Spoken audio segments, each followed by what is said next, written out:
Welcome to Land Academy. I'm Jack Butala. I'm Jill DeWitt.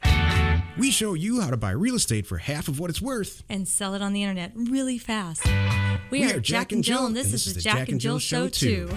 With over 15,000 completed transactions, we're the experts at acquiring property. Of all kinds, not just land. For half price and flipping them for way more. All right, let's get this show started. Jack and Jill here. Hi. Welcome to the show today. In this episode, Jill and I talk about putting yourself in charge. Before we get into that, let's take a question posted by one of our members on the landinvestors.com online community. It's free. Okay. Avery asks, I'm looking to advertise my properties on social media. I'm wondering what do you suggest is the best way to use social media to advertise land? Should I just list on my Facebook page, or should I send links to my sites, or even possibly links to my land pin post? I'm sure you've come up with some best practices, but I'm struggling here. Okay, so this is an incredibly intelligent question, and I'm glad you brought it up because there's a surefire way to do this. Just posting it on your page, your Facebook page, or that's going to be, you're not going to have a lot of luck with that. After you post it on Landpin and you have all the statistics correct, that's one of the real reasons that you put it on Landpin. That and property sells there pretty well. What you want to do is create a Facebook ad, and it's not going to happen in 20 seconds. Go out on YouTube and learn how to do this. Find a really recent video where somebody way more intelligent than you and me tells you exactly how to post a Facebook ad. This is how smart people who own hair salons or local businesses really, really do well, drive a lot of traffic, because Facebook, not a lot of people know this, and Twitter and all social media and LinkedIn are geographically based. So they know where your computer is, and they know the internet knows where your computer is, the internet knows where your phone is. So if you say, hey, I have a piece of property for sale, and you're advertising, the actual content of what you're advertising is attractive, the price is cheap, and the picture looks good, and it's got the right information in there, it's going to hit all the people that have expressed an interest for that kind of thing where the property is located. And you're going to sell it, most likely, overnight. It's a huge secret in the real estate business that people don't talk about. This is how you sell houses and stuff too. Why real estate agents don't do it, I just don't know. Mm-hmm. When's the last time you went on to Facebook and you saw a piece of we're in the real estate business, that's all we talk about. I cannot recall one time where I've seen a house for sale in my neighborhood. And I would love to get pounded with that kind of information. I have no interest in buying a Volvo at all. I don't want that kind of advertising, and I don't want it in my life, but I love real estate. In fact, I would love to get wherever my phone goes. Like Jill and I do a lot of traveling. I would love to get pounded by stuff for sale all the time in Facebook and social media. So Here's a takeaway. Geographically, specifically post real estate for sale, and you will sell it very, very, very quickly. Probably that day, if it's priced right. Right. Because all you're doing is reaching them. That's it. Reach. It's priced right. You got to reach them. Good now. Question, Avery. Wherever your property is that you have, or that you're thinking about buying, somebody's dying to buy that property. Your job is to reach them really effectively. By the way, this costs next to nothing. I mean, if you might spend $30 to $100 on a week-long posting in Facebook. Mm-hmm. If you have a question or you'd like to be on the show, reach out to either one of us on landinvestors.com. Today's topic, put yourself in charge. This is the meat of the show. Jill, you're in charge. Yes, you're I an am. In charge kind of person. So the whole premise of this is, you know what, that more and more I'm seeing, and I don't know if it's just because I'm getting older or if the world's falling apart, I'm not sure. Combination of the two.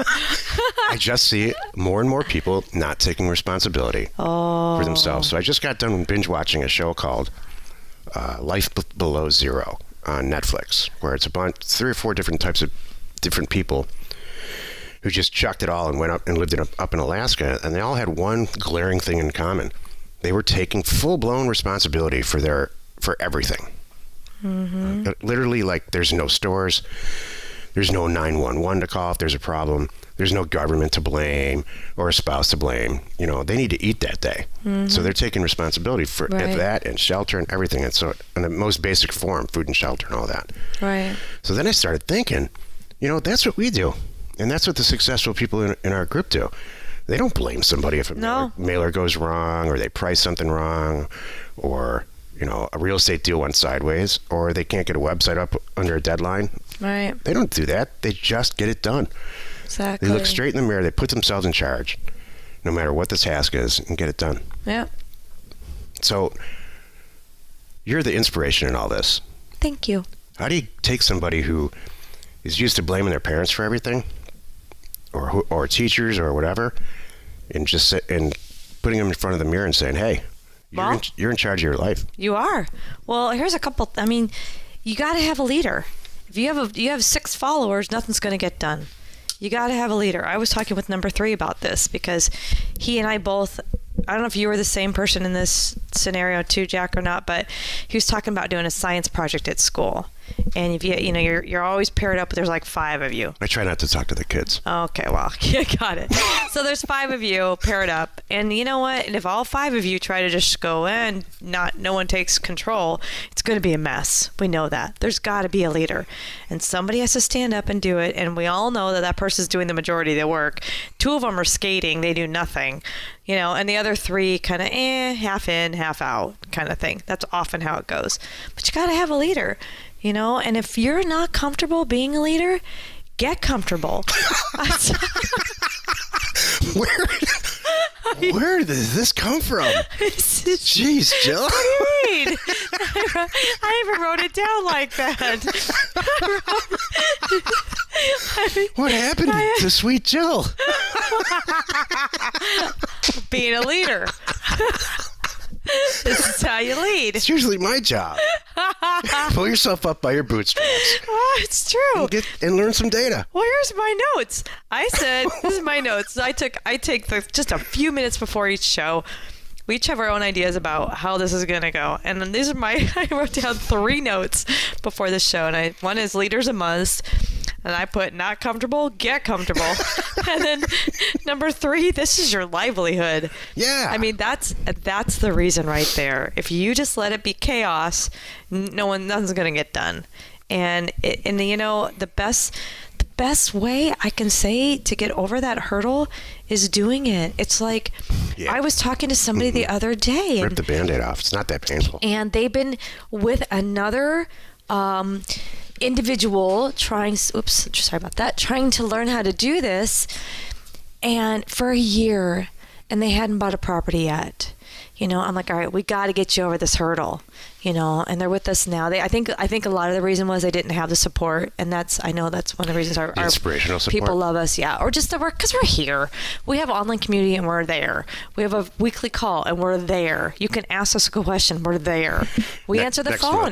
That's why I told this guy. I said, well, why aren't you asking this other individual who's been quote unquote showing you how to do this and teaching you? He's like, because they don't answer the phone. What? Seriously, that was the answer. I'm like, yeah, not the first time I've heard that. Anyway, and that's it. Yeah, and we're working on more ways to reach more people and really help. But you just have to dive in. You have to push the button, send out that mailer, trust that you did the best that you could with the knowledge that you have right now. Be ready for some mistakes because they probably will happen, and that's okay. If you don't go through mistakes and learn how to deal with failing and overcoming that, it's not going to happen. Yeah, and the only way you do that is just get out there and do it. And then you're gonna go, all right, I'm gonna tweak it this way now. Now I know. And it's the same thing with being a leader. You got to get out there. Well, you got to get past, doing a transaction and buying and selling a property. You got to get those things out of the way. And then as you're growing your business, you're gonna have to grow yourself. And you might have been working a 9 to 5 kind of job with a steady paycheck and a boss and different weekly goals and all that good stuff. This is a whole different ball game, and now you're in charge, and you can lead however you want to lead, but you need to be a leader. So if this is what I've seen people in the past. Not somewhat. There aren't too many people in our lives now like this, but in the past, I've seen people kind of sit around and say some version of this. God, if I only had this, this, and this. The guy down the street, Right. he's got this. It's an unfair advantage. The guy down the street's got an unfair advantage. He pays Yeah. cash for everything. He's got a ton of money, and he can afford to make a bunch of mistakes. Well, that guy got there because he was standing in the other person's shoes, just like that. So you can't. Everybody's got issues. There's all kinds of stuff. You can sit around and complain about your parents till you're blue in the face. It's just not going to change anything. Right. Or complain about your boss or your spouse or anything. Right. You just got to go do stuff. Yeah, talk about you'll never get anywhere if you're right, Jack. If you walk around going, oh, well, that's great for them, but I don't have any of those resources. I can't possibly do that. Well, again, congratulations. Now you can't. Yeah. 'Cause you're right, because you've just set yourself up to fail. Guess you're right. Yep. See ya.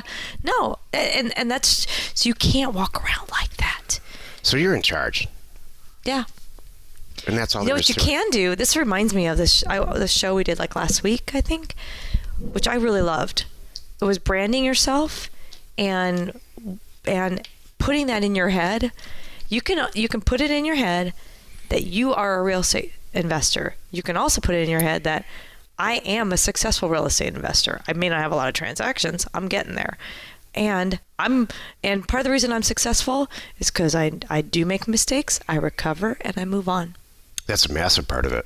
And not just for real estate investing, but anything. Yeah. Mantra. You need to have that mantra in your head. And seriously, What's your mantra?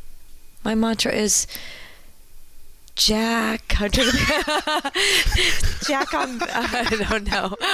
Your mantra is, there's probably a better guy out there for me. No. That's funny. You made your bed.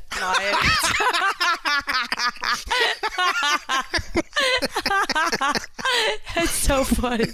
I know that is not my mantra. No. You know what? That's a Jack. You know what my mantra? You know what?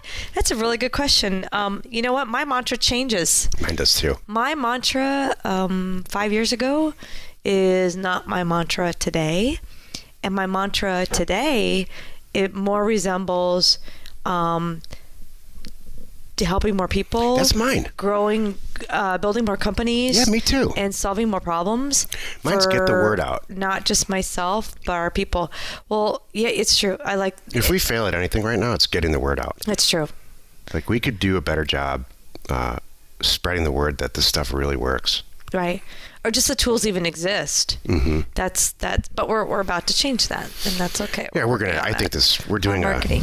live education.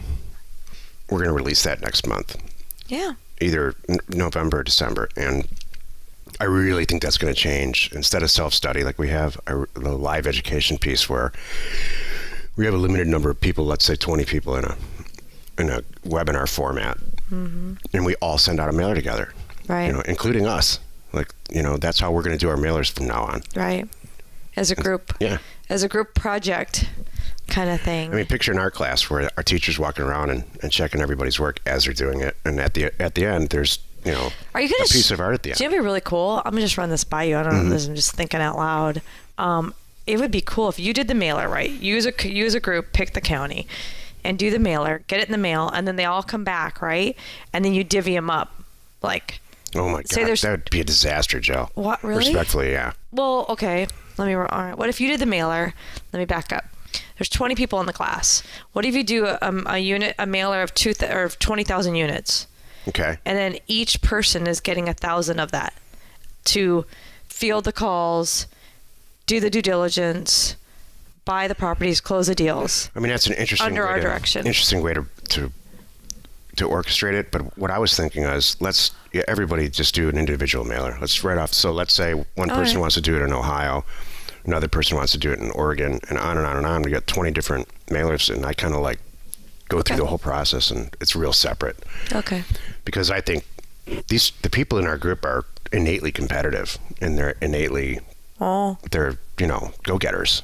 True. I could see people ripping each other's throats out for the right property. If I were in a group like that, I would manipulate the hell out of it so I got the best property. Oh, all right. Never mind. I forgot who I was talking to. Jill, on the other hand, as a No, child, you take it. As You a child, take it. would give away her lunch money just because she didn't want anyone to go hungry. Never mind, not thinking about herself.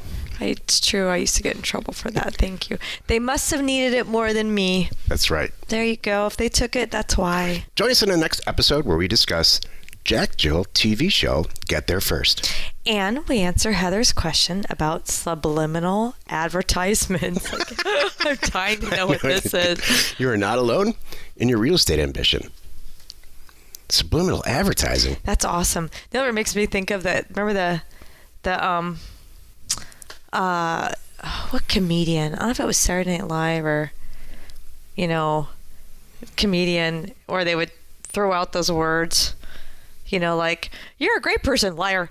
And Yeah, like Tourette's. Yeah, exactly. Under their breath and get those subliminal things in there. Like, this is a great person, you bunch of trash, or whatever. You should buy it, loser. It doesn't work. Exactly.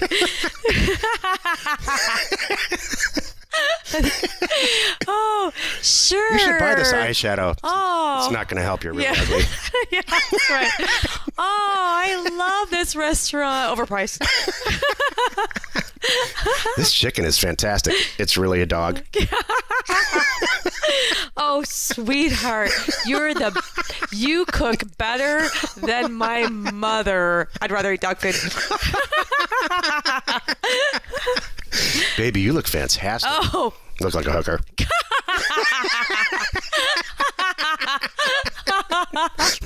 Oh my gosh. Check. Oh, check. This is the best show you've ever done. Oh my God, are you on drugs?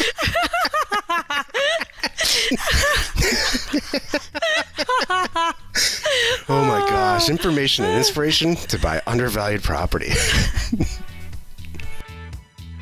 We are Jack and Jill, and this was the Cash Flow from Land Show. We are the experts at acquiring property Of all kinds, not just land, for half price just so we can flip it for way more. and really fast. Thanks for listening. You are not alone in your real estate ambition.